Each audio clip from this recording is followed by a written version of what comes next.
tidak pernah menjelma jadi manusia. Loh, betul loh saudara-saudara, nggak ada perkataan Allah menjelma jadi manusia, tidak ada saudara-saudara.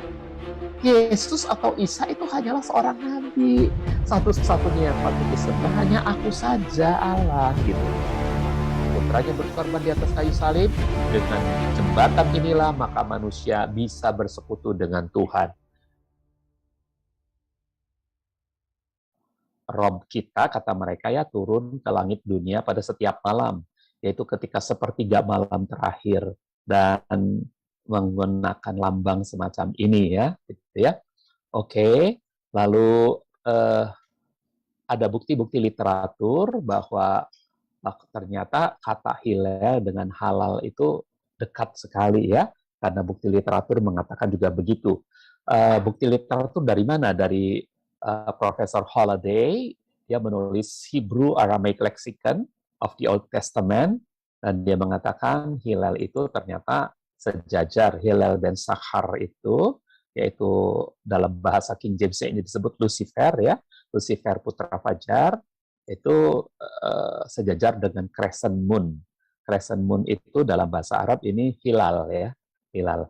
Begitupun dalam Bulletin of the Evangelical Theological Society, ini dalam bagian yang berjudul Lucifer, Who or What, yaitu di halaman 36, tulisannya dari Robert L. Alden, PhD, dia menuliskan seperti ini: From this has arisen the popular profession of the beautiful name Lucifer to signify the devil. Jadi Lucifer itu menjelaskan tentang si jahat ya. Kemudian the argument for understanding Hillel. Jadi Hillel itu adalah Lucifer ya. Untuk memahami Hillel katanya ya, maka kita bisa merujuk pada bahasa-bahasa Akkadian. Bahasa Akkadian antara lain bahasa Arab itu termasuk Akkadian ya, dengan kata elu atau kata ugaritnya halal begini, dan hala ya. Lalu dalam bahasa Arab ada kata hilal yang artinya new moon, bulan baru. Jadi antara hilal dengan hilal itu dalam pembahasan seperti disejajarkan gitu ya. Jadi apakah betul seperti itu? Kita juga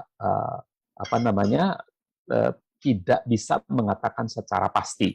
Tapi apakah ini kebetulan atau ini memang sudah Tuhan singkapkan kepada kita gereja, kita juga tidak tahu. Tapi yang jelas, hati kita adalah hati penuh kasih. Kita tidak boleh membenci siapapun. Sebagaimana Tuhan mengasihi seisi dunia, maka kita harus mengasihi siapapun juga, termasuk para penyembah-penyembah yang tidak menyembah Yesus Kristus. Kita harus kasihi mereka karena Yesus mengasihi mereka. Amin, saudara-saudara. Oke, jadi pada waktu kita bertanya siapakah dia ini, siapakah Allah itu ya. Banyak literatur, ini salah tulis ya, banyak literatur mengungkapkan bahwa kata Allah itu sudah dipakai oleh orang Arab sebelum Islam. Jadi perhatikan baik-baik, ada banyak sekali literatur yang mengatakan bahwa kata Allah itu bukan dari awalnya mirip Islam, tapi sebelumnya kata ini sudah dipakai sebelum Islam datang, sebelum Islam muncul, kata Allah itu sudah dipakai. Bahkan mungkin bisa disebut sebelum kekristenan berkembang di tanah Arab. Jadi sebelum kekristenan berkembang di tanah Arab, kata Allah itu sudah dipakai oleh orang-orang Arab ya, sebagai apa? Sebagai sembahan yang dipuja karena memberi kesuburan. Sebagaimana diungkapkan dalam buku Melintas Batas Agama yang terlampir ini. Ini ada bukunya, Melintas Batas Agama, bahasa Inggrisnya Passing Over.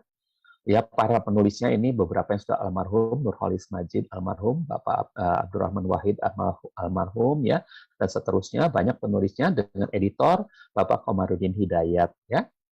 Nah, ada bagian-bagian di halaman 85 yang saya beri tanda kuning. Yang saya beri tanda kuning ini akan saya coba perbesar ya, saudara-saudara. Kita perbesar ini bahasan tentang kata Allah. Jadi, kata Allah sendiri sudah dikenal jauh sebelum Islam datang di Arab. Namun Allah dalam pengertian orang-orang Arab pra-Islam itu berbeda dengan Allah dalam Islam. Menurut Winne, seperti dikutip dalam oleh Al-Faruqi dalam The Cultural Atlas of Islam, Allah bagi orang-orang Arab pra-Islam dikenal sebagai dewa yang mengairi bumi, sehingga menyuburkan pertanian dan tumbuh-tumbuhan, serta memberi minum ternak. Nah, Islam datang dengan mengubah konsep Allah yang selama itu diyakini oleh orang Arab, yaitu Allah dalam Islam dipahami sebagai Tuhan yang Maha Esa, tempat berlindung bagi yang ada, tidak beranak dan tidak diperanakan, juga tidak ada satu apapun yang menyerupainya. Yuk, sekarang saya coba beri tekanan ya, saudara-saudara, beri tekanan.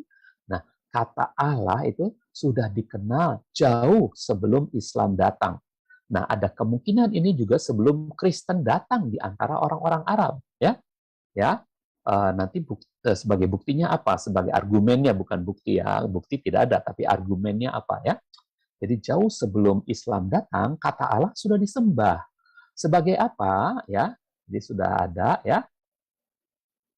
Jadi sudah disembah. Jadi orang-orang Arab itu punya satu tempat penyembahan. Mereka dari dulu menyebutnya Ka'bah ya. Dan di sana ada 360 patung-patung ya, berhala-berhala. Nah, salah satunya itu bernama Allah karena ditulis di sini seperti ini ya. Jadi Allah bagi orang-orang Arab pra-Islam dikenal sebagai dewa yang mengairi bumi. Yang mengatakan ini bukan saya ya, saudara-saudara, tapi buku ini. Ya, dengan penulisnya yang sangat terkenal tadi ya, banyak sekali penulisnya. Jadi itu adalah mereka juga mengutip dari The Cultural Atlas of Islam, karangannya Al-Faruqi. Al-Faruqi juga mengutip tulisannya Winne ya. Kemudian dikatakan bahwa Allah bagi orang-orang Arab pra-Islam dikenal sebagai dewa yang mengairi bumi. Jadi perhatikan, kata Allah sudah dikenal jauh sebelum Islam ada, bahkan mungkin sebelum Kristen ada, orang-orang Arab di sana, bukan ada, sebelum orang Kristen menyebarkan kekristenannya ke orang-orang Arab, ya, itu orang-orang Arab sudah menyembah Allah, ya, sebagai apa? Sebagai dewa yang mengairi bumi, sehingga menyuburkan pertanian dan tumbuh-tumbuhan serta memberi minum ternak. Jadi mungkin pertanian pada zaman itu belum berkembang, tetapi ternak itu perlu rumput hijau, dan kalau tidak ada dewa kesuburan, ya tidak ada air, maka akan ada kekeringan di sana. Nah, itu sebabnya Allah itu dikenal sebagai dewa kesuburan, ya, dewa kesuburan. Lalu apa yang terjadi ketika Islam datang? Nah, ketika Islam datang,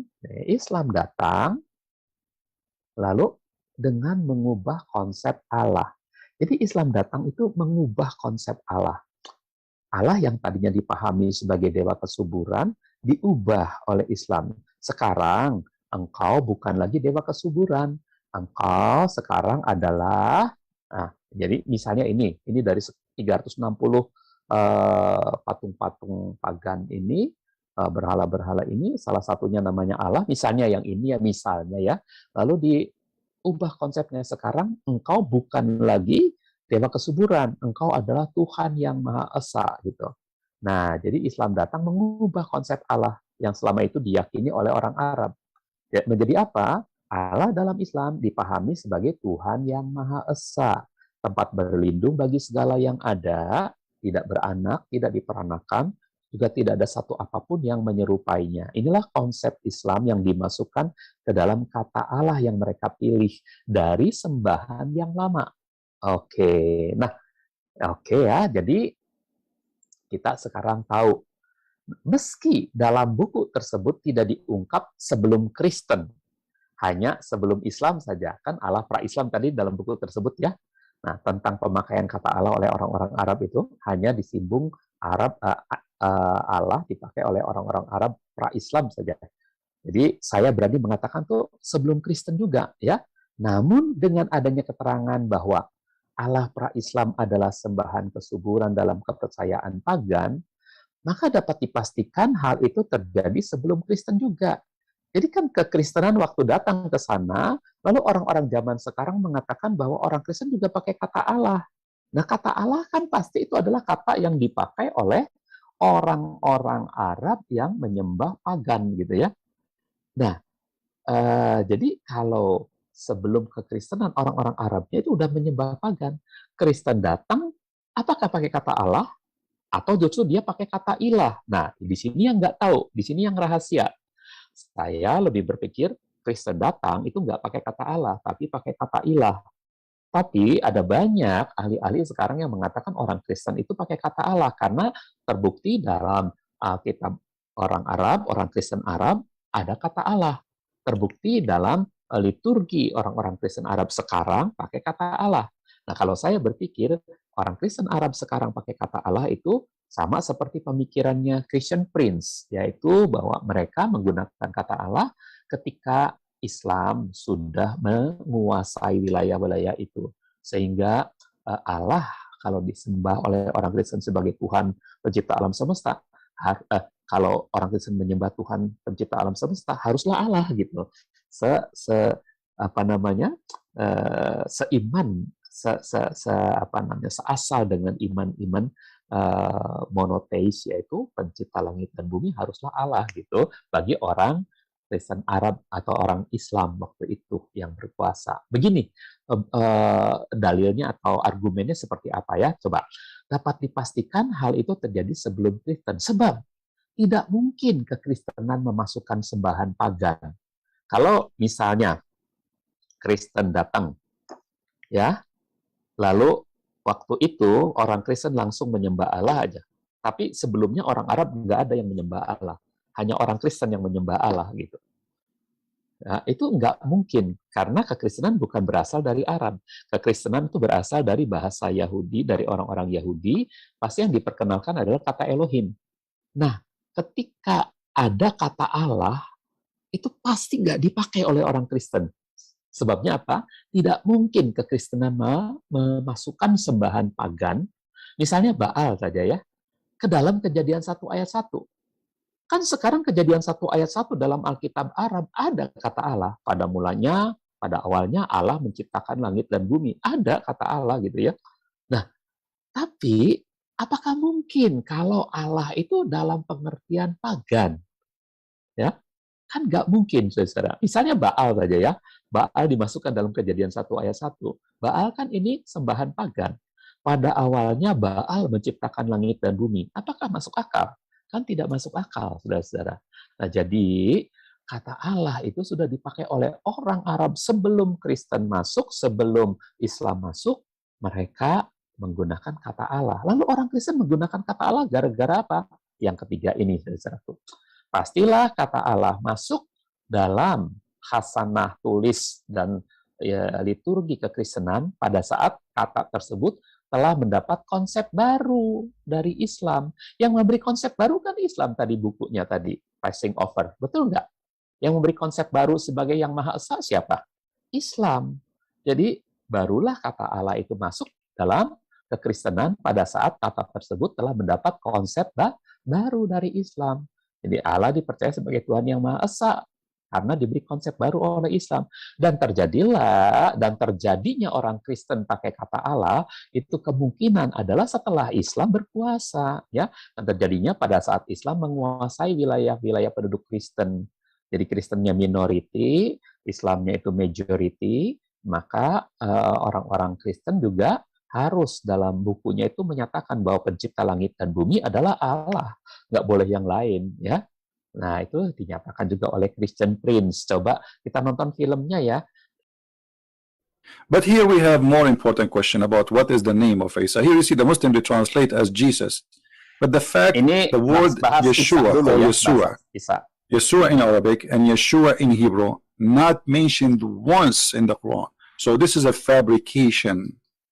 Or let us say it's a fabricated translation. The same as some Christian who translated the Bible into Arabic and they used the word Allah in the translation. That is a fabrication too. So translation can be full of fabrication, the same as some who translated the Bible and used the word Allah, but in fact this is not Christianity, and Allah has nothing to do with Christianity. And after 1400 years of occupation, the Arabic Christians forced to use the word Allah, and now it became part of their, let us say, the daily life talking. If you go to all Islamic countries where Christians are a minority, you will see all of them, they use the word Allah. Why? Because simply they are under the control of Muslims. However, When the Muslims, they notice that using the word Allah is not for their benefit, they will forbid you from using it, as what happened in Malaysia. In Malaysia, they made the court order that no Christian should use the word Allah in a church, because that is the name of the God of the Muslims. And I agree with the court, actually. They should not use it, and any Christian who used the word Allah, he should refrain from using it, for this is a pagan word and have nothing to do with us. So I agree 100% with the court of Malaysia, which is saying Allah is a name of the God of Islam and have nothing to do with the Christians. Why the Muslims in that country, they were upset from Christian using that word? Because they noticed a lot of Muslims converting out of Islam. So they said to themselves, oh, maybe the missionaries, because they are using the word Allah when they speak to the Muslims, make the Muslims easy transaction from the cult of Islam to Christianity. And as I say, it's wrong to use the word Allah, for this is a pagan name. It's not the word mean God. It's a name of a God which is a pagan God, exists before Islam. Christian Prince mengatakan itu adalah fabrication, sebuah kekeliruan, penyelewengan dari penerjemahan. Ya, mestinya jangan pakai kata Allah. Kalau bahasa aslinya adalah Elohim, L itu kognatnya dengan ilah ke dalam bahasa Melayu, bukan Allah, ya. Jadi Kejadian 1 ayat 1 harusnya dulu zaman Melayu kuno itu diterjemahkannya, pada mulanya Sang Ilahi menciptakan langit dan bumi. Harusnya begitu, saudara-saudara, ya. Tapi sudah terlanjur salah. Oke, yuk sekarang kita buktikan, ya, bahwa ini adalah sebuah keterlanjuran yang keliru, ya, keterlanjuran yang salah, ya. Jadi Islam datang mengubah konsepnya. Lalu pastilah kata Allah masuk dalam kegengan pada saat kata tersebut mendapat konsep baru dari Islam, ya. Sebab apa? Ya, kita coba counter premis kata Allah lebih dulu dipakai orang Kristen Arab. Kita orang-orang yang percaya bahwa kata Allah harus kita kembalikan lagi kepada penyembahnya, itu kalahnya oleh pendapat atau oleh premis ini. Premis ini mengatakan kata Allah itu lebih dulu dipakai oleh orang Kristen Arab. Padahal buktinya bisa kita permasalahkan. Buktinya enggak valid, saudara-saudara. Buktinya absurd, ya. Dari sejarah kata Allah tadi sudah jelas bahwa kata tersebut merupakan nama pagan. Sejarahnya kan begitu. Oke, sekarang dia adalah Tuhan yang Maha Esa menurut iman Islam. Tapi dari sejarahnya kata itu adalah nama pagan. Sembahan orang-orang Arab pra-Islam, bahkan pra-Kristen. Jadi sebelum Islam mengubah konsep Allah menjadi Tuhan yang Maha Esa, menurut sejarah kata Allah, ya, kata Allah adalah nama pagan yang memberi kesuburan dan air kepada tanah dan ternak-ternak orang Arab. Jadi sangat tidak mungkin nama pagan dipakai oleh orang Kristen dengan memasukkannya ke dalam Kejadian 1 ayat 1. Bayangin, kalau orang Kristen lebih dulu pakai kata Allah katanya, ya. Lalu Kejadian 1 ayat 1-nya memuat kalimat begini, pada awalnya Allah menciptakan langit dan bumi. Padahal Allah oleh orang-orang Arab pada waktu itu, ya sebelum Islam datang loh, ya, dipercaya sebagai dewa kesuburan. Bayangkan, masuk akal nggak?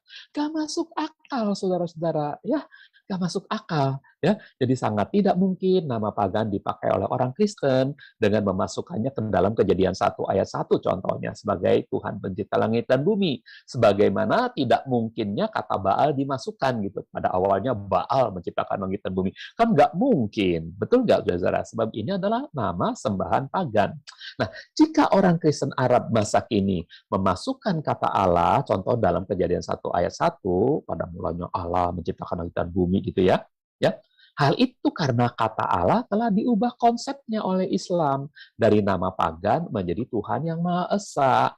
Maka dapat dipastikan kekristenan Arab memakai kata Allah sesudah Islam berkuasa. Tapi sebelumnya pastilah hanya pakai kata ilah saja. Karena kata ilah ini bukan nama diri, tapi sebutan umum untuk Elohim, untuk God. Ya, jadi untuk God itu dalam bahasa Melayunya adalah ilah. Oke. Nah, ayo kita telisik lebih dalam lagi. Yang dipakai oleh orang Kristen pra-Islam pastilah kata ilah. Karena kata ini cognate, kata ini seasal, sekeluarga dengan kata El, Elah, Eloah, Elohim. Ini adalah kata Ibrani yang berasal dari Semitik Timur Laut, ya. Dan ini adalah kata Aram untuk Tuhan. Ini untuk Tuhan. Eloah adalah kata Ibrani tunggal untuk Tuhan. Ini Elohim adalah kata Ibrani jamak untuk Tuhan, ya. Ini El, Eloah, Elah dan Elohim itu sekeluarga dengan ilah, tidak sekeluarga dengan Allah, sebab Allah lain. Lah itu adalah nama diri, ya, nama diri seperti Al-Lata, Al-Usa, Al-Manat, gitu ya. Nah, jadi begini saudaraku, ya El yang tertulis dengan Alef dan Lamed adalah Northwest Semitic word, adalah kata Semitik, kata bahasa-bahasa Semitik Timur Laut, ya, Timur Laut, Barat Laut, sorry, Timur Laut, Barat Laut, ya. Jadi ini kata Semitik Barat Laut itu termasuk bahasa yang Semitik Barat Laut termasuk adalah bahasa Ibrani untuk kata ketuhanan yang dipertuhan gitu. Yang cognate kepada bahasa Akkadian, cognate itu seasal, sekeluarga dengan bahasa Akkadian. Bahasa Akkadian ini termasuk bahasa Arab dengan il. Jadi el itu sekeluarganya dengan il. Kalau el bahasa Ibrani, maka harus jadi il bahasa Arab atau bahasa Melayu. Coba misalnya, Daniel bahasa Ibrani, bahasa Arabnya Daniel, atau bahasa Melayunya Daniel. Israel bahasa Arab, ini bahasa Ibrani, bahasa Arabnya Israel. Ismail jadi Ismail, Gabriel jadi Jibril, Mikael jadi Mikail, Elia jadi Ilyas. Oh, jadi Elia dalam bahasa Arab bukan Elias, bukan, tapi Ilyas. Jelas, El jadi Il. Oke? Nah, Eloah, Elah, ya, itu dengan ilah sama-sama nama generik. Bukan hanya ditulis karena seasal, tapi sama-sama nama generik. Sedangkan Allah adalah nama diri. Buktinya apa? Buktinya Elah atau Eloah itu bisa mempunyai kata sandang. Kata sandangnya, kalau Elah itu bahasa Aram, sehingga kata sandangnya, alefnya ada di belakang. Sedangkan bahasa Ibrani, kata sandangnya adanya di depan. Ha Eloah. Kalau ini Elaha, ya. Sama seperti ilah, bisa mempunyai kata sandang, al-ilah. Kalau Allah, itu nama khusus untuk dewa-dewa orang-orang Arab itu diberi semacam sebutan khusus, jadi pakai al gitu, dipermuliakan gitu ya, jadi Allah, Al-Lata, Al-Usa, Al-Manat dan sebagainya gitu ya. Nah, jadi kalau Allah udah Allah, nggak bisa lagi ditambah al-Allah, nggak bisa, nggak mungkin ya, nggak mungkin al-Allah. Kalau sudah Allah gitu, ya ini nggak bisa lagi ditambahin kata sandang ya. Sedangkan Elah atau Eloah itu bisa berimbuhan. Jadi Elahi, Eloahi sama seperti ilah, bisa berimbuhan jadi ilahi ya. Sedangkan kata Allah tidak bisa berimbuhan. Tidak ada Alahi, itu tidak ada. Kemudian Eloah bisa berbentuk jamak jadi Eloahim atau Elohim ya. Elohim itu Elohim ya. Sama seperti ilah, bisa berbentuk jamak atau dual, ilahani gitu ya. Nah, sedangkan kata Allah tidak ada bentuk jamak atau dualnya, tidak ada. Kata Allah ini nggak ada bentuk jamaknya ya, nggak ada. Nah, Eloah bisa bergender maskulin atau feminin. Jadi kalau tentang Baal, ya, Eloahnya itu lagi bicara soal Baal, maka gendernya maskulin. Tapi kalau Eloahnya bangsa Punisia itu adalah Asitoret, maka gendernya adalah feminin, Eloahnya itu. Jadi bisa bergender maskulin atau feminin. Sama seperti ilah, bisa bergender maskulin atau feminin. Tetapi Allah itu tidak bergender, itu netral. Kenapa? Karena bagi kepercayaan Islam ini nama diri Tuhan itu nggak bergender gitu ya. Nah, jadi inilah bukti-bukti bahwa ternyata harusnya kata Elohim dalam Kejadian 1 ayat 1 diterjemahkan jadi ilah. Gitu harusnya, bukan Allah ya.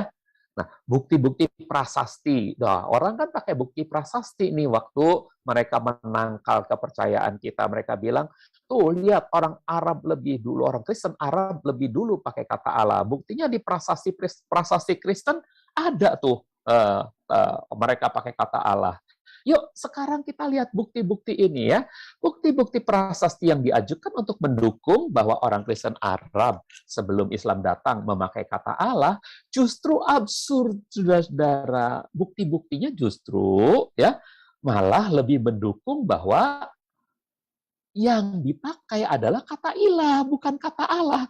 Dari bukti-bukti itu malah yang kelihatan adalah kata ilah, bukan kata Allah, saudara-saudara. Yuk, kita lihat satu persatu bukti-buktinya ya. 5 inskripsi Kristen Arab lebih membuktikan kekristenan pra-Islam pakai kata ilah. Ya, coba saudara nanti tolong hafal, tolong ingat tahunnya ya. Jadi setiap inskripsi itu ada tahunnya, dari yang paling tua. Nah, ini mulai dari inskripsi yang pertama, inskripsi al-Jimal 1. Tahunnya sama-sama sebutkan dalam hati. 2, 3. 250 Masehi. Al-Jimal 1, 250 Masehi. Jadi setelah Kristus lahir nih ya, lalu ada inskripsi al-Jimal. Jadi setelah Kristus lahir, Kristus berkarya, Kristus mendapatkan murid-muridnya, kekristenan berdiri, lalu murid-murid pertama dianiaya, mereka menyebar ke berbagai tempat, dan ada juga yang ke Arabia, maka jadilah ada orang-orang Arab yang menjadi Kristen, maka ada inskripsi, ada tulisan-tulisan di makam-makam yang bertuliskan kekristenan. Nah, ini namanya inskripsi ya. Oke. Prasasti boleh. Nah, inilah di makamnya orang Arab Kristen ada tulisan semacam ini. Lalu si pengaju premis ini mengatakan, lihat tuh buktinya. Orang Kristen Arab itu sudah menyembah Allah dengan menunjukkan tulisan semacam ini. Sekarang kita salin dulu tulisannya. Dan mereka sudah menyalin tulisannya ya. Ini salinannya dari tulisan ini disalin seperti ini, dan si pengaju premis ini mengatakan, lihat tuh di sini tertulisnya begini katanya, di atas batu sebuah kuburan, inilah kuburan Barsulai, guru Satsinat, raja suku Tanuk. Nah, katanya lihat, mereka ini orang Kristen loh, orang Kristen Arab, udah menyembah Allah. Loh, di mana kata Allahnya, saudara-saudaraku? Ya, di mana ini salinannya? Ada nggak kata Allahnya? Bunyinya begini kok, inilah kuburan Barsulai, guru Zatzinat, raja suku Tanuk. Ada kata Allahnya, saudara? Ada? Tidak ada. Ya, tapi ini dipakai jadi inskripsi. Nah, karena banyak orang-orang Kristen yang seringkali ketika mendengarkan ceramah itu kurang teliti, maka dianggapnya ini sudah membuktikan bahwa kata Allah dipakai oleh orang Arab pra-Islam. Oleh orang Kristen, orang Kristen Arab sudah dipakai kata Allah gitu ya. Nah, padahal tidak ada kata Allahnya dalam inskripsi ini. Kedua, inskripsi Namarah. Kalau tadi 250 Masehi ya, sekarang ingat coba 325 Masehi. Inskripsi Namarah tahun 325 Masehi. Inskripsinya seperti ini dituliskan dalam bukunya si pengaju premis ini ya, saudara-saudara, dituliskan seperti ini. Lalu dia memberi penjelasan tulisan ini itu tulisan apa katanya. Tulisan ini ya ditulis di atas kuburan Raja Arab Mar al-Qais. Ini menceritakan keunggulan-keunggulan dalam peperangan. Jadi tulisan ini katanya menceritakan keunggulan-keunggulan dalam peperangan. Si pengaju premis ini tidak berani memberi tanda, inilah kata Allah sudah dipakai, tidak berani.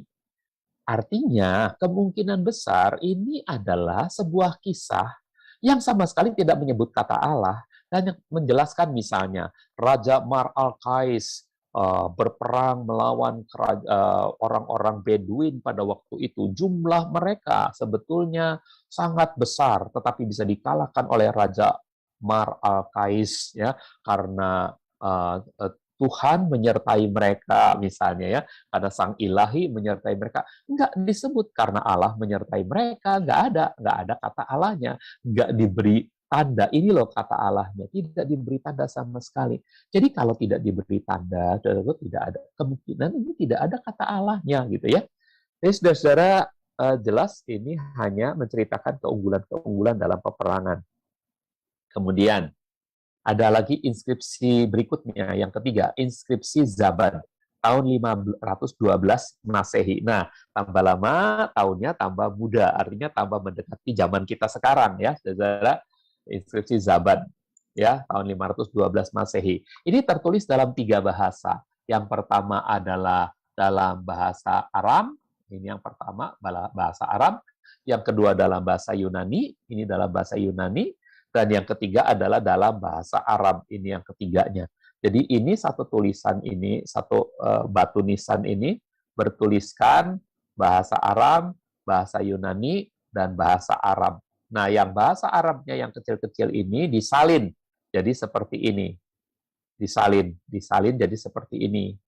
Jadi yang tulisan bahasa Arab ini adalah seperti ini. Dan waktu ini udah disalin seperti ini masih Arabnya, huruf-hurufnya agak kuno, dipermodern hurufnya, jadi seperti ini.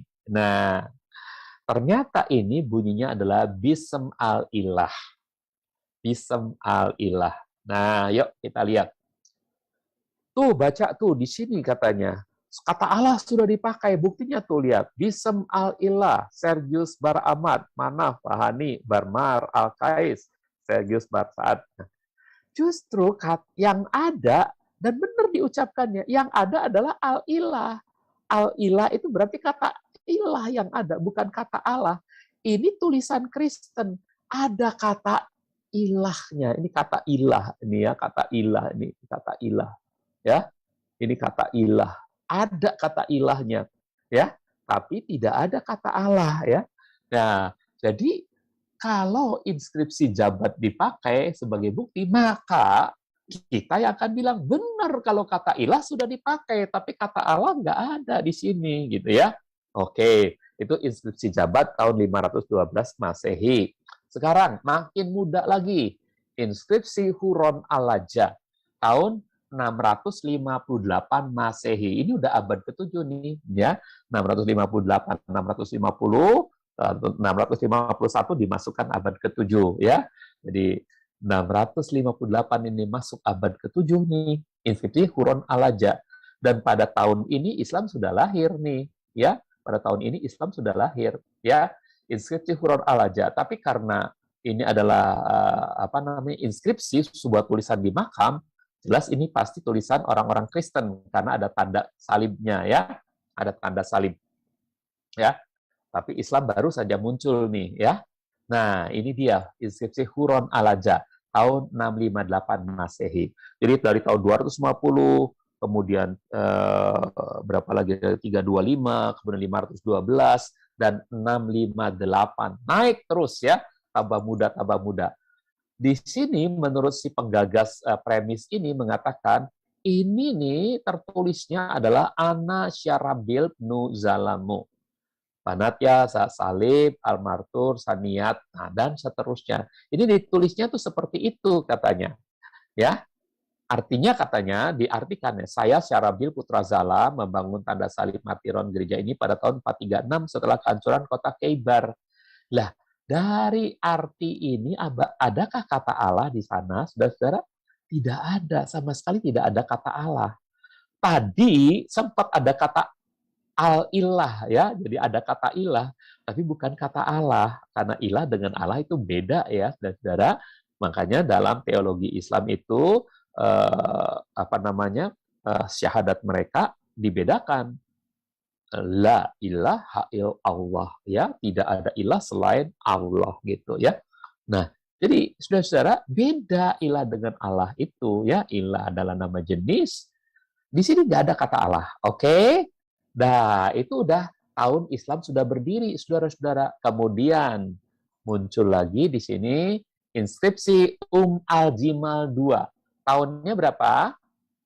Kira-kira abad ke-6. Loh, aneh. Yang tadi itu udah masuk abad ke-7. Ini kalau nggak ngasih catatan itu kan tambah lama tambah tua tahunnya kan ya. Ya, ini harusnya kira-kira abad ke-7 masih masuk akal lah, atau abad ke-8 gitu ya. Tapi kira-kira abad ke-6. Nah, ini saya pikir ini bermain-main ini. Ya, kira-kira abad ke-6. Oke. Ya. Nah, di sini dituliskan katanya ada kata Allah. Allah Gafran. Ini katanya Allah Gafran. Ini kata Allahnya gitu ya. Tapi memang dalam huruf Arab yang sangat sangat tua gitu ya, Allah Gafran. Nah, dimulai dengan Allah Gafran. Tuh, ada kata Allah. Hanya satu-satunya yang ada, betul kalau betul ya, ada kata Allah ya, nah, adalah Al-Jimal 2. Tapi tahunnya kok malah nggak tahu. Kalau yang paling tua saja tahunnya tahu, paling tua tuh paling susah dilacak loh tahunnya, saudara. Tahu. Masa yang paling muda tahunnya nggak tahu? Ini kira-kira ada sebuah split informasi nih, saudara-saudara. Ada informasi yang mungkin ditutupi. Mungkin ini abad ke-8, setelah Islam berkuasa, mungkin ya. Jadi ada inskripsi Kristen, sebab orang Kristen ada pada abad ke-8, pada sampai abad 12 di Arab, sampai sekarang ada, selalu ada ya. Jadi dimulai dengan Allah Gafran. Nah, kapan orang Kristen Arab pakai kata Allah? Setelah Islam mengubah konsep Allah yang tadinya Dewa Pengairan itu menjadi Tuhan yang Maha Esa. Baru orang Kristen bisa berani memasukkan, karena dianggap sebagai Tuhan yang Maha Esa gitu ya. Kalau nama pagan sama seperti Baal, pada mulanya Baal menciptakan langit dan bumi, nggak mungkin bisa dimasukkan oleh orang Kristen ke dalam kitab sucinya. Nah, satu-satunya dari kelima inskripsi yang diajukan sebagai bukti bahwa orang Kristen Arab memakai kata Allah sebelum orang Islam, yang rupanya benar-benar mengandung kata Allah, adalah inskripsi ini. Namun sayangnya inskripsi ini tanggalnya masih spekulatif diajukan oleh bukunya, pengaju premis ini. Spekulatif, diasumsikan kira-kira abad ke-6. Kalau kira-kira abad ke-6, bisa abad ke-7, bisa abad ke-8. Dengan demikian, bisa pula diasumsikan kira-kira sesudah Islam berkuasa. Kata Allah ada karena pengaruh Islami. Kata Allah ada dalam kekristenan karena pengaruh Islami. Gitu. Nah, saudara, jadi dari 5 inskripsi itu, satu sangat jelas. Bism al-ilah lebih mengatakan bahwa orang Arab Kristen itu memakai kata ilah. Memakai kata Allahnya adalah kemungkinan setelah Islam berkuasa, gitu ya. Nah, betapa berbedanya Tuhan orang Islam dengan Tuhan orang Kristen. Kalau pakai satu kata yang sama, yaitu Allah, tapi kualitasnya berbeda, wah beda Pak. Allahnya orang Islam dan Allahnya kami orang Kristen beda. Rasanya kok nggak enak ya, namanya sama, pelafalannya juga pasti sama, kok dibilang berbeda gitu ya. Yang beda itu memang betul, Tuhannya berbeda, makanya nggak usah pakai kata Allah. Sebab kata Allah itu yang mengubah konsepnya menjadi Tuhan yang Maha Esa adalah saudara-saudara Islam. Biarkan itu disembah oleh saudara-saudara Islam. Dan kita harus tetap bersaudara, kita harus tetap mengasihi mereka, bukan membenci mereka ya saudara. Jangan pernah membenci seorang pun, karena Tuhan kita adalah Maha Kasih. Seharusnya saudara sebagai anak Tuhan, ya, kalau domba memperanakan domba, ya, buaya memperanakan buaya, anak buaya. Saudara Kristusnya adalah anak domba, maka domba akan memperanakan domba. Ya, saudara kasih akan memperanakan kasih. Anak-anak Tuhan pasti Maha Kasih, bukan pembenci ya. Baik, saudara. Jadi ayo coba lihat perbedaannya. Perbedaannya begini. Tuhan yang pada abad pertama Masehi menjelma jadi manusia demi untuk menyelamatkan manusia. Ini kan kepercayaan kita nih. Pada abad pertama Masehi ada Tuhan yang menjelma jadi manusia demi untuk menyelamatkan manusia. Ternyata pada abad 7 Masehi Tuhan yang sama, kalau namanya Allah loh ya. Pada abad 7 Masehi dianggap atau berfirman atau mewahyukan hal yang berbeda. Bilangnya begini, aku tidak pernah menjelma jadi manusia. Loh, betul loh saudara, saudara selidik dalam bukunya, dalam Qur'annya, dalam hadisnya, nggak ada perkataan Allah menjelma jadi manusia, itu nggak ada, saudara-saudara. Ya, jelas sekali dalam Al-Ikhlas itu, Qul huwallahu ahad, Allahu samad, lam yalid, lam yulad, walam yakul lahu kufuwan ahad. Jadi nggak ada. Ya, dia boleh kalau misalnya Allah tuh berkata begini, aku Tuhan yang tidak beranak dan tidak diperanakan. Kok menjelma menjadi anak? Nggak mungkin ini. Jadi lihat, udah kelihatan bedanya. Pada abad pertama, dia berfirman, dia menjelma loh jadi manusia untuk menyelamatkan kita manusia. Tapi abad ke-7, dia datang lagi dan dia bilang, aku nggak pernah menjelma jadi manusia. Kan beda nih, Tuhan yang beda ya. Lalu dia juga berfirman apa? Yesus atau Isa itu hanyalah seorang nabi. Satu-satunya yang patut disembah hanya aku saja, Allah, gitu. Jadi beda nggak, saudaraku? Kalau di sini dia menjelma jadi manusia, namanya Yesus. Allah menjelma jadi manusia. Allah menyertai kita. Dia namanya Yesus. Tapi dalam iman dan dalam buku sucinya orang-orang Muslim tidak ada Yesus itu adalah jelmaan dari Allah. Tidak ada, saudara-saudara. Makanya yang patut disembah itu hanya Allah saja menurut bukunya saudara-saudara Muslim, gitu ya. Dan yang ketiga, apalagi yang difirmankannya, apalagi yang diwahyukannya. Aku tidak memilih Ishak untuk dipersembahkan oleh Ibrahim. Yang aku pilih adalah Ismail. Nah kan beda, saudaraku, dengan Alkitabnya orang Kristen yang mengatakan bahwa pada zaman Abraham, ada anak perjanjian yang diberikan oleh Tuhan kepada Abraham, namanya adalah Ishak. Itu anak perjanjian. Dan dialah yang tadinya mau dikorbankan, ya. Itu yang diminta oleh Tuhan untuk dikurbankan.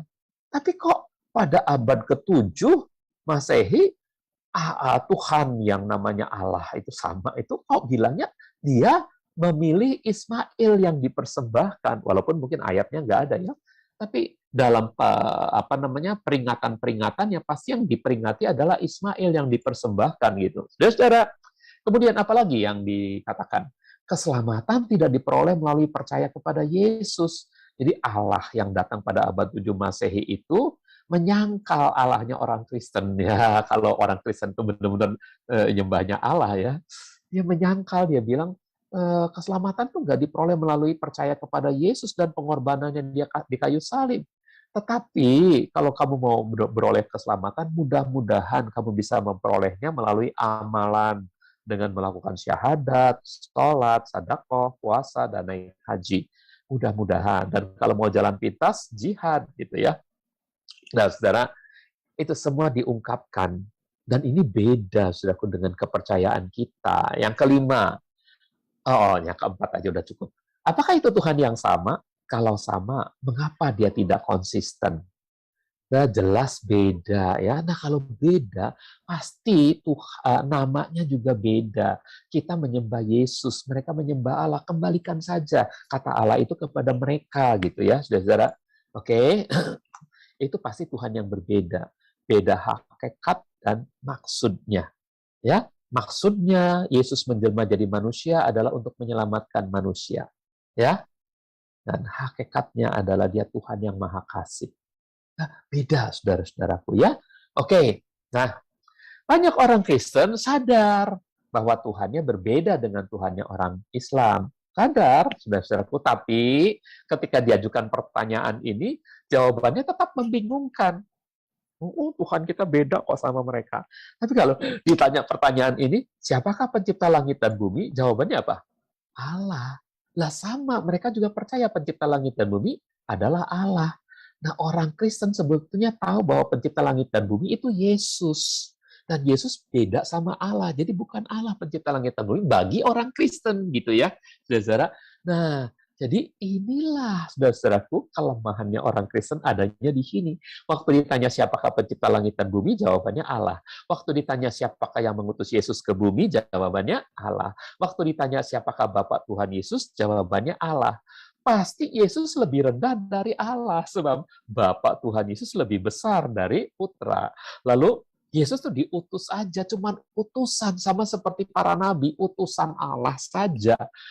Saudaraku, dengan jawaban semacam ini, itu kekristenan itu benar-benar mengalami kerugian yang sangat besar, saudara-saudara.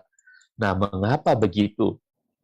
Ini adalah konsekuensi logis dari kekristenan yang telah mengadopsi nama Allah. Sebuah nama Tuhan bangsa lain, Tuhan bangsa Arab, yang sama sekali tidak dikenal dalam kitab suci. Karena iman dan budaya serta kitab suci Israel itu ya tidak sama sekali menyebut kata Allah, ya. Jadi tidak dikenal dalam kitab suci, dalam iman dan dalam budaya Israel. Kata Allah itu tidak dikenal, ya. Oke, kemudian ini juga merupakan konsekuensi logis dari dipercayanya premis tentang adanya 3 agama samawi. Sehingga menjadi paradigma. Wah, di dunia hampir semua orang percaya ada 3 agama samawi. Agama samawi itu apa? Agama Abrahamik. Agama yang diwahyukan kepada Abraham seketurunannya. Dan orang Islam mengaku ya mereka adalah keturunan Abraham dari Ismail. Ya, walaupun hari-hari ini banyak bukti katanya nggak ada kaitan antara Ismail dengan Arab, gitu ya. Tapi oke lah. Jadi itu kepercayaan tentang 3 agama samawi itu menjadi paradigma yang dianggap realita. Itu realita loh katanya ya. Dan ini, saudaraku, pengajaran-pengajaran ini sekarang benar-benar menguasai pendeta-pendeta di Indonesia dan terkuasai oleh pengajaran semacam ini bahwa agama samawi adalah realita yang nggak bisa dipungkiri ya. Yaitu agama apa? 1, agama Yudaisme didirikan oleh Musa pada abad 15 sebelum Masehi. 2, agama Kristen didirikan oleh Yesus pada abad 1 Masehi. 3, agama Islam didirikan oleh Muhammad pada abad 7 Masehi. Coba saya tanya kepada saudara-saudara, apakah saudara percaya atau yakin dengan pernyataan nomor 2? Agama Kristen didirikan oleh Yesus pada abad 1 Masehi. Pasti saudara menolak ya perkataan ini ya. Ini nggak alkitabiah, Pak. Yesus bukan dirikan agama kok. Yesus tidak mendirikan agama Kristen gitu ya pada abad 1 Masehi. Yesus datang untuk mati menyelamatkan kita, menggantikan hukuman yang mestinya tertimpa atas kita, dia yang menggantikannya ya. Dia tidak mendirikan agama Kristen, dan kekristenan bukan agama yang didirikan. Bukan. Kekristenan adalah sebuah hubungan antara Tuhan yang mengasihi kita dengan kita yang dikasihinya gitu ya. Nah, saudara-saudara, jadi ini tidak alkitabiah. Ya, paradigma dan realita yang dianggap realita tentang 3 agama samawi ini tidak alkitabiah sama sekali. Tapi dipercaya oleh banyak pendeta, banyak orang Kristen. Nah, yuk sekarang kita counter premis realita adanya agama samawi. Kita counter ya. Premisnya apa? Agama samawi adalah agama wahyu atau agama Abrahamik. Yaitu agama, ini waktunya belum habis ya Pak ya, yaitu agama monoteisme yang diturunkan berdasarkan wahyu Tuhan kepada Abraham dan keturunannya. Dari Ishak, Israel muncul agama Yahudi dan Kristen. Dari Ismail muncul agama Islam. Mungkin saudara bilang, oh, kita kan bukan keturunan Ishak dan Israel, Pak. Ya, kita keturunan Israel secara rohani dalam Galatia ya. Dari Ishak Israel muncul agama Yahudi, dan kemudian karena Kristusnya adalah orang Yahudi, maka Kristus yang kemudian memberikan kekristenan kepada kita dalam arti hubungan yang indah. Tapi dianggap oleh dunia itu sebagai agama ya. Jadi agama samawi itu premisnya adalah agama wahyu atau agama Abrahamik, yaitu agama monoteisme yang diturunkan berdasarkan wahyu Tuhan kepada Abraham dan keturunannya. Dari Ishak Israel muncul agama Yahudi dan Kristen, dari Ismail muncul agama Islam. Gitu. Nah, counter kami ya, agama samawi sebenarnya bukan realita, tetapi dogma yang diselusupkan oleh Lucifer, yang paling berkepentingan untuk menghancurkan manusia demi menyakiti hati Tuhan, dengan cara membuat manusia lupa akan Sang Pencipta. Makin banyak agama-agama di dunia ini, makin banyak Tuhan-Tuhan yang dipercaya oleh manusia yang mencari Tuhan. Oh, gunung itu ada Tuhan loh. Oh, itu matahari adalah Tuhan. Makin banyak orang menyembah kepada itu, maka makin banyak orang tidak tahu siapa Sang Maha Pencipta. Nah, ini adalah tujuannya Lucifer, saudara. Atau dengan cara membuat manusia memberontak kepada Sang Pencipta. Nah, dua cara inilah yang dipakainya oleh Lucifer untuk membuat manusia menyakiti hati Tuhan. Yaitu yang pertama, membuat sebagian umat manusia memiliki hasrat agamani, tapi yang berhasil diselewengkan, saudara. Yang kedua, B, sebagian lagi, jadi manusia sebagian lagi di belahan bumi ini, dibuat kehilangan hasrat agamaninya, sehingga menjadi ateis, atau agnostik, atau hedonis, nggak mikir soal mati bagaimana, yang penting senang-senang sekarang, nggak usah percaya, atau nggak mau tahu apapun yang akan terjadi, ini agnostik. Saudara, nah, berkaitan dengan agama samawi, di bawah ini saya hanya akan bahas bagian A ya, membuat sebagian umat manusia memiliki hasrat agamani, namun yang diselewengkan. Saya kasih gambarannya tentang hasrat agamani, saudara. Nah, ini dulu. Siapa yang paling berkepentingan memunculkan Tuhan-Tuhan palsu? Tentu Lucifer, saudara. Karena dialah yang paling ingin disembah menyamai Tuhan. Jadi dia bisa berada di balik pagan-pagan itu, patung-patung berhala itu. Lalu waktu manusia menyembah, dia terkekeh-kekeh, dia senang sekali karena disembah oleh manusia. Ya. Oke, jadi inilah firman tentang Lucifer dalam Yehezkiel 28 ayat 2b. Karena engkau menjadi tinggi hati, dan engkau telah berkata, aku adalah Elohim, aku akan duduk di tahta Elohim, maka dia dilemparkan ke bawah. Nah, ayo, sekarang keyakinan orang Kristen, apakah Tuhan mencipta si iblis, si jahat? Apakah iblis, apakah Lucifer, apakah si jahat itu diciptakan oleh Tuhan? Saudara tahu nggak keyakinan ini? Ya, sebetulnya kekristenan tidak menganut dualisme. Apa itu dualisme? Dualisme adalah paham tentang kebaikan dan kejahatan sudah ada dari kekal dan akan selalu berlawanan sampai kekal. Nah, itu paham dualisme. Dan kekristenan nggak percaya sama paham itu. Kita tidak menganut paham itu. Ya, akan halnya sekarang ada kekuasaan Bapak Yahweh, Tuhan Yesus HaMashiach, dan Ruach HaKodes yang sepertinya bertentangan dengan kekuasaan naga atau setan si ular tua dan nabi palsunya serta antikris nanti. Ya, saudara-saudara, itu bukan dari awalnya, tidak. Ya, ini terjadi sebetulnya karena sesuatu. Nah, kapan itu terjadi? Yang ada dari kekal hanyalah Yahweh, sumber segala kebaikan, yang layak dipuji, layak disembah oleh segenap makhluk dan seluruh alam semesta. Walaupun waktu itu belum ada makhluk dan alam semesta. Hanya ada Yahweh saja, gitu ya. Nah, yang layak dipuji. Oke? Lalu, jadi dari awalnya hanya ada Tuhan saja, Elohim saja. Nah, dia mencipta Lucifer sebagai malaikat pembawa terang. Ada banyak malaikat yang diciptakannya, di antaranya Gabriel, kemudian Mikael, dan yang paling terkenal adalah tiga ini, Gabriel, Mikael, dan Lucifer. Lucifer itu sebagai malaikat apa? Malaikat pembawa terang, pemimpin bala tentara langit untuk menyembah Tuhan. Jadi baik Gabriel maupun juga Mikael itu diajak, dikomando oleh Lucifer untuk sama-sama menyembah Tuhan. Jadi hebat ini. Lucifer itu kelihatannya malaikat yang paling hebat ya. Karena Gabriel sehebat apapun, juru warta ini ternyata kalau untuk menyembah Tuhan harus dikomando oleh Lucifer gitu ya. Nah, kemudian saudara-saudara, apa yang terjadi? Jadi Lucifer adalah malaikat pembawa terang yang memimpin orkestra besar penyembahan kepada Tuhan. Karena terang yang dibawanya dibiarkan padam, maka ia menjadi kegelapan. Ia memberontak kepada Tuhan dan ingin disembah.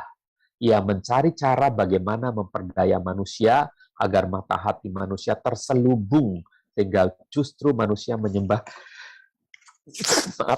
menyembah dirinya, bukan menyembah Tuhan. Jadi, inilah kejadiannya, saudara-saudaraku. Lucifer menjadi sombong. Ya, ini yang menyebabkan terangnya itu, saudara-saudaraku, tidak lagi bercahaya. Dia menjadi gelap. Ya, jadi saudara-saudaraku, sebuah sesuatu tempat dinyatakan terang itu, kalau terangnya ada, tapi kalau terangnya dipadamkan, itu maka jadi gelap, saudara-saudara. Dan sebetulnya Tuhan adalah sumber terang, ya, harusnya. Dimanapun dia berada, dia ada terang. Tapi di dalam diri Lucifer, terang itu telah dia padamkan. Nah, inilah yang membuat dia kemudian bisa melawan Tuhan, ya. Nah, kemudian dia dicampakkan ke bawah, lalu dia mendendam, dia ingin supaya Tuhan itu tersakiti hatinya, maka ciptaan Tuhan yang paling dihormati oleh Tuhan, ya, yang oleh banyak orang mengatakan, ya pasti aja Lucifer iri. Sebab Tuhan tiba-tiba datang sama Lucifer, buat ciptain manusia nih, makhluk yang lebih mulia dari elo gitu. Pasti aja dia iri hati gitu. Nah, saudara-saudara, dia sebetulnya tidak perlu iri hati kalau dia tetap mempertahankan terangnya, ya. Nah, tapi dia iri hati, dia cemburu, dan dia marah, dia tinggi hati, itu sebabnya dia dicampakkan. Lalu dia menyelusup ke dalam patung-patung berhala yang mati. Itu patung-patung berhala itu mati. Yesaya 41, 45, Yeremia 10, Mazmur 96. Patung-patung berhala itu adalah benda-benda mati. Tapi kenapa kok bisa ada pengaruhnya? Karena Lucifer ada di balik itu. Karena Lucifer itu pengen dapat penyembahan, saudara-saudara, ya. Jadi kalau Lucifer ada di balik patung-patung itu, maka ada spirit yang bisa mengganggu orang-orang. Ya bukan mengganggu, memimpin orang-orang yang menyembahnya, ya, memimpin dalam arti memimpin dalam kesesatan tentunya, ya. Oke, selanjutnya sedikit lagi ya, saudara. Mengapa ada banyak agama dan ada banyak Tuhan di dunia ini? Karena manusia pada umumnya punya hasrat agamani, ya. Jadi mulai dari manusia yang paling primitif, yang merasa rentan terhadap ancaman dari alam dan lingkungan hidup lainnya, muncullah kepercayaan dalam secara sekuler dideskripsi sebagai kepercayaan pertama itu animisme. Animisme artinya dalam setiap benda ada roh. Kemudian ada lagi kepercayaan disebut dinamisme. Segala sesuatu itu mempunyai kekuatan, mempunyai tenaga, ya. Jadi selanjutnya para ahli kaum sekuler mengklaim bahwa kepercayaan-kepercayaan tersebut berkembang melalui proses evolusi. Dari animisme, setiap benda ada roh. Jadi kalau lihat pohon besar, di situ pasti ada roh. Mereka kasih sesajen, ya. Kemudian dinamisme, ketika angin besar, ya, wah, bisa merobohkan pohon. Di angin ini pasti ada kekuatan yang besar, mereka bikin sesajen untuk angin. Ketika banjir datang, mereka bikin sesajen untuk sungai gitu, ya. Nah, saudara-saudara, kemudian para ahli kaum sekuler itu mengklaim bahwa kepercayaan-kepercayaan tersebut berkembang melalui proses evolusi menjadi agama-agama dan terus berkembang hingga seperti apa yang ada sekarang, yaitu perkembangannya dari panteisme. Panteisme itu artinya semuanya Tuhan. Ya, lihat pohon besar itu harus disembah karena ada Tuhan. Lihat gunung, ya, apalagi gunungnya itu mengeluarkan awan hitam, awan gelap atau lahar, mereka harus menyembah itu pasti Tuhan. Semuanya Tuhan, panteisme. Jadi politeisme, beberapa saja yang Tuhan. Oh, yang Tuhan adalah yang rajanya perang. Oh, yang Tuhan adalah yang menguasai laut, dewa bayu atau dewa air gitu, ya.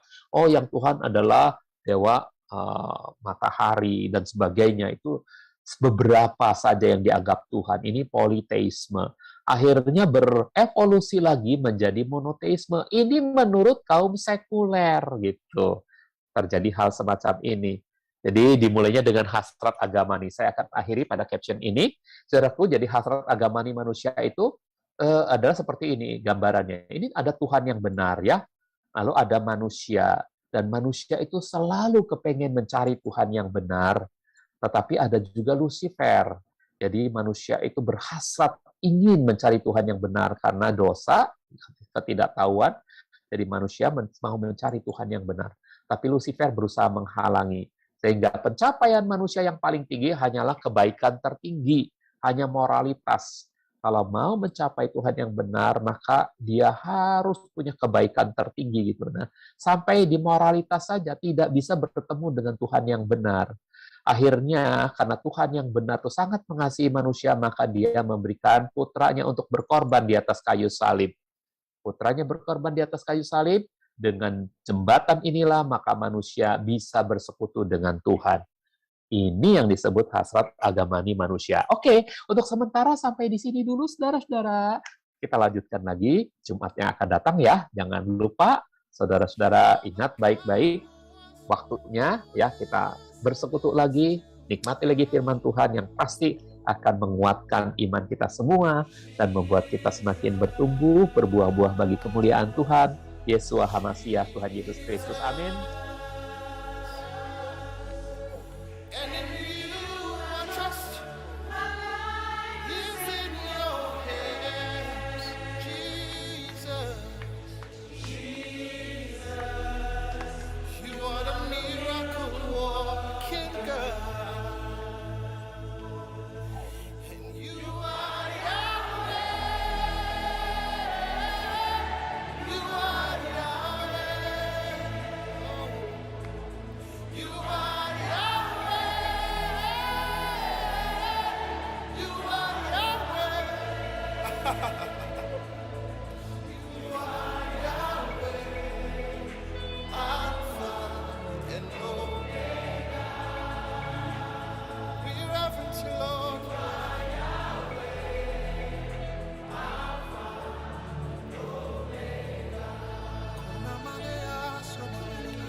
Express yourself in the Holy Ghost.